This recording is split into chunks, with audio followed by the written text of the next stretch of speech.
We're hoping to address all those at the Committee of Council. So is there room for a cab industry and an Uber industry in Ottawa?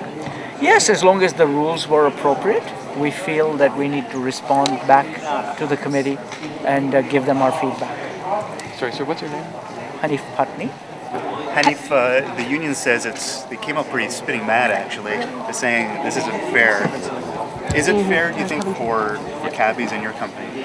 John, cabbies have put in a lot of hours working full time and invested massive amounts of money into their licenses. You can see that they're livid because the financial burden that is being put on Uber is not going to be adequate. So what you're basically going to do is take a lot of good taxi work, potentially away from taxi drivers, pass it over to Uber vehicles, which are not going to be sustained with the same kind of costs. So we're hoping that we can give our reaction to the Committee of Council, give them some facts, and we're confident that Council will deal with this matter in due course. What do these proposed regulations mean for a proprietor like yourself? Well, they obviously hurt us tremendously. We have worked so hard to raise taxi standards and make sure that they're safe for customers.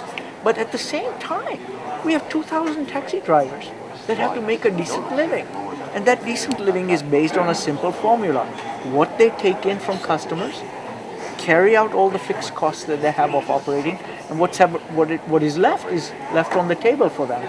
So our big concern is that if you're opening this up for private transportation companies and taking away a great deal of work from taxi drivers, are they going to be able to survive? And you can see that drivers would have a great deal of concern over that. We're going to look at this document, we're going to study it, and we're going to give the Committee of Council our responses to it. So, sir, you are on the same page as your drivers on this. Well, I'm saying that we're going to respond, and the answer is yes, we are concerned. What do you think about the no compensation for the existing pool of licenses? That's a huge financial hit with the market value of those licenses being in excess of $300,000. It's a massive amount of money. That's the big hit. The taxi drivers have taken their entire savings and invested in a licensing system that requires them to work full-time in a system with certain responsibilities. That's what they invested in because those were the rules that were set by the city. Now what's happening is their investment is at jeopardy. Not only have they invested a great deal of money, but the revenue they make is going to be eroded dramatically by having an alternative service that comes in, and that alternative service doesn't have the onus that we have in the taxi industry. Of course drivers would be livid by that. And you know, we have to be concerned about the viability of the taxi drivers and the viability of the taxi companies.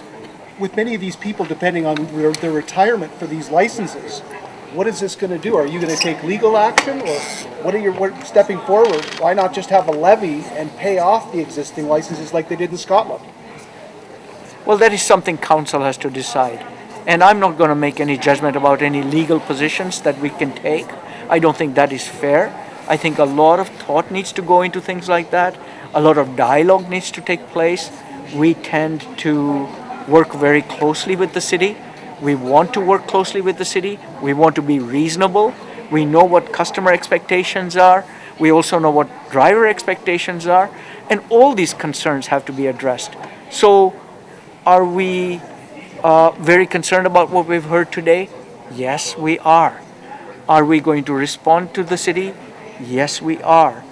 Why am I not responding to you right now? We would like to study this very carefully. We would like to have a measured response. We are going to be careful in what we say, but we are going to respond. Can you give us an example? How much does a license cost? Well, a present license before Uber started would have cost a driver a very substantial amount of money. A driver would have had to mortgage his house to acquire a license. That license would have been worth somewhere in the region of over $300,000 because they're transferable. This is what a driver has had to pay. And we feel that that guaranteed the driver a certain amount of safety in the amount of money they made from customers. What is happening now is suddenly the value of that license has gone down. At the same time, the revenue that the driver makes is going down, but his costs are pretty well the same. Yes, the city has helped a little bit, and we recognize that today in trying to create an even playing field, but we don't think that's adequate, and we are going to study that carefully and make some responses to the city. Are you the